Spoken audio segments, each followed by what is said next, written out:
Welcome to STEM in Unexpected Places. My name is Chef Gooch, and today we're in the kitchen here at the Byron Martin Advanced Technology Center. We're going to be doing a little experiment with the maillard reaction and also looking at how different chemical leaveners affect our baked goods.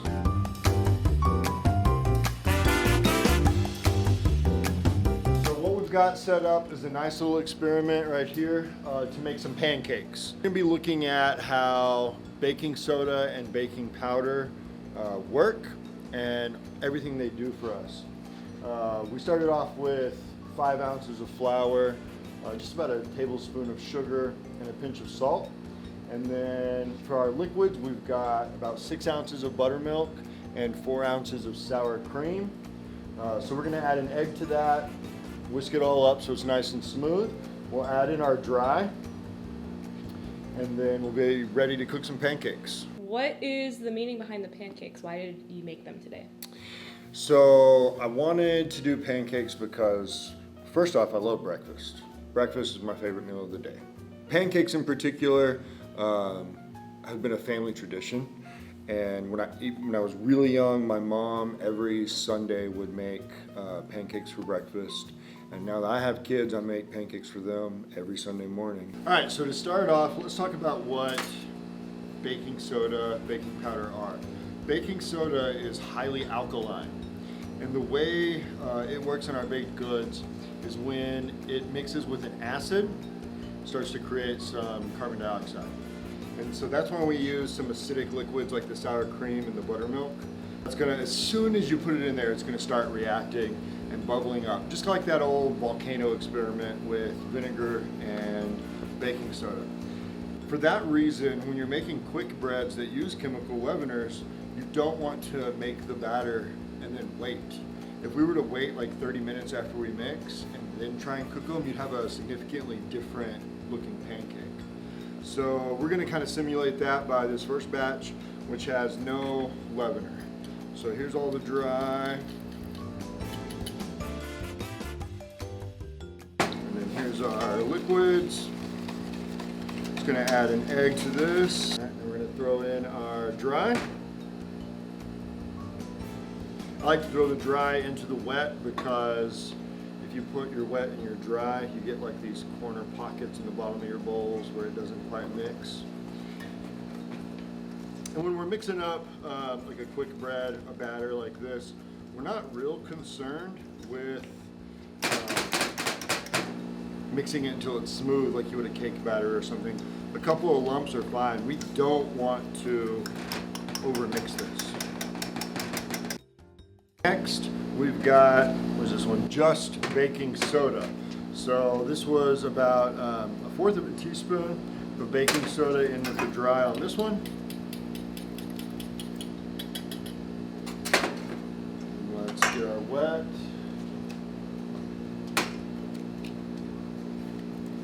Just a little shell.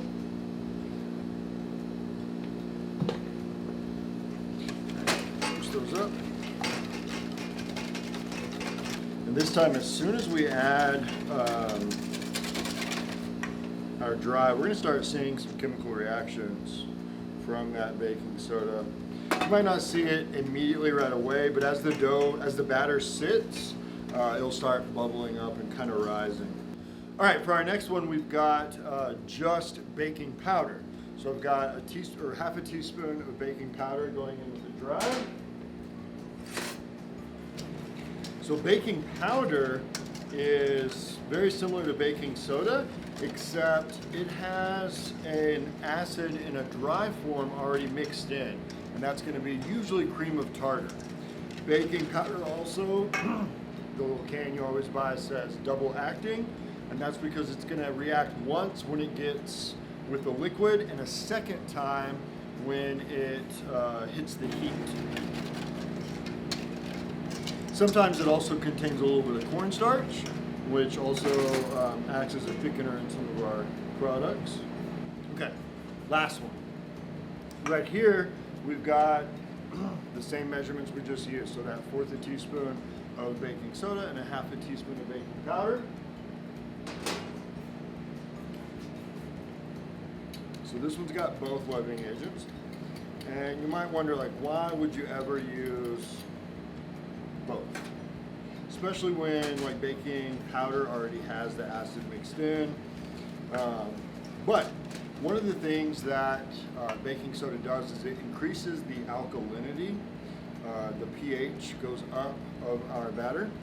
And scientists have figured out that the higher pH or the more alkaline something is, and the more we get of the Maillard reaction. And the Maillard reaction happens when heat reacts to proteins, and it creates that browning aromas and flavors that we really like. So I like to think of like a steak. Nobody wants a gray steak, one that's been steamed or boiled, because boiling temperature 212 Fahrenheit is not high enough to cause the Maillard reaction. So that's how we're going to get those nice, beautiful golden brown pancakes. The proteins that are present in the dairy and in the flour, those proteins are going to react with the heat and get that beautiful brown color. And you might just think that's cooking it, but it does add a lot of flavor. And this one having more baking soda, I think it's going to look a little different from the other batters, but we'll see. So what inspired you to become a chef? How did you end up in this field? I was in college, I was at Tech, and I realized that I really wanted a career based around one of my own hobbies, and cooking had always been a hobby. I grew up with a really big family. I have 5 brothers and sisters. At one point, all 8 of us lived in the same house. And for a really long time, my mom cooked every single meal that I ever ate. I remember being in like kindergarten, and the first time I had instant mashed potatoes. I'd never had them before. Like I'd only ever eaten, I know I'm kind of spoiled, but I'd only ever eaten real mashed potatoes that my mom had made. And yeah, so I was like, this is a hobby, it's something that I love, so I finished up at Tech and then went to culinary school. So we've got this griddle turned up. I haven't checked the temp, but it's on medium low. I'll tell you a little secret. Almost every time I cook pancakes, the first one gets burnt, so don't make fun of me, okay? It's left to right, we're gonna go no leavening, just the soda, just the powder, and then both. And if you look, this one has the soda. There's already bubbles. There's air bubbles inside the batter already, just from the chemical reaction that's already happening. You can also tell that it has a different consistency. This one is considerably thicker, and the air has kind of already done something here. So teaching, that was definitely not my original intent. And my wife and I worked in a restaurant together, and we knew, we could see with other friends who worked in restaurants, it's really hard to have a family and work those hours. And I'd been hiring people, and I'd basically just been training younger people how to cook for a long time. And a friend who was a teacher kind of talked to me about it, and now that the school district was offering this big culinary program, and it's something that I didn't have when I was in high school, I would have loved that. And so my wife and I both decided that it was a way we could transition from working in the restaurant to being teachers and still do something that we're passionate about, that's a hobby of ours. So I'm still teaching young kids how to cook, I just can't fire them anymore. We can see bubbles popping up in the top of these 3. We had no bubbles in this one. And those bubbles, right there, are the result of that carbon dioxide and that chemical reaction that's happening. You know, it's time to flip them when you got a lot of little bubbles and it's no longer shiny and glossy. It starts to get a little more dull or matte in color. And we don't want to like push them down, because we don't want to get rid of all that lovely little air that we just put in there. We don't want a really thick, dense pancake. We want it to be light and fluffy. And these were all identical batches as well, the amount that went in each one of these. And so it's interesting to see how they each kind of took shape. One of the things that I try to do as a teacher is I don't teach recipes, because a recipe kind of locks you in and you don't actually know what's going on. But if you understand the science behind cooking, then you can make adjustments. The science of cooking helps when I'm planning a menu or even making drinks, because you can look at what you do to a product changes the flavor. So getting that Maillard reaction changes the flavor. Caramelizing sugar or caramelizing sugars that are in a fruit completely change the texture, the flavor, everything that's going on. So it's something you take into consideration, from the very beginning, from when you're ordering your supplies, when you're ordering your produce, to planning the menu, to cooking it. You have to take the science into consideration. All right, so we've got 2 from each batch. Our first pancake, the batter was a little thick, so we added 1 more ounce of buttermilk, and that gave us some really nice looking second pancakes. That extra acid might have also helped the chemical leavening agents further along. Up first is our no leavening agents. It is heavy, it's hard to cut through, and it is thick.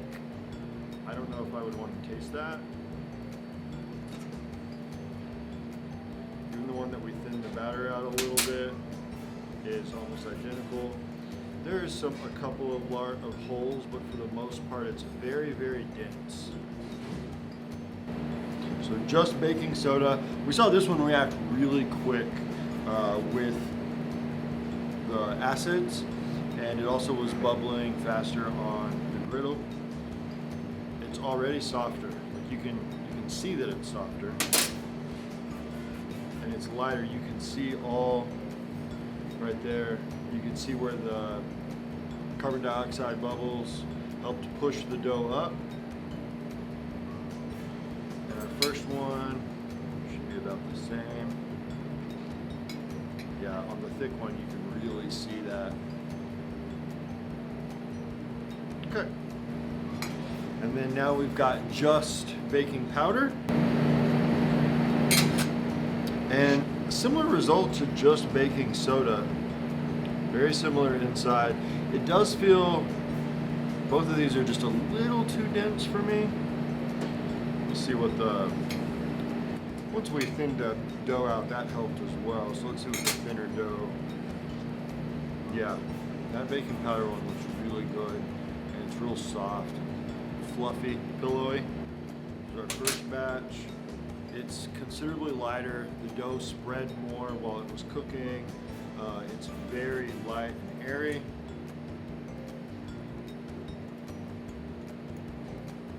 And this one is just so, it's not as thick because we thinned the batter out, but it has way more lift. It's a lot softer and fluffier. You can see on the inside there. Yeah. And then you can see also the ones that had the baking soda, the extra alkaline, they got a little bit darker, right? Maybe this one did too, the baking powder, which there is baking soda and baking powder. This one stayed much, much, much lighter in color. So we're gonna have that good browning, which means flavor over here. And that's all that's really left is some butter and some maple syrup.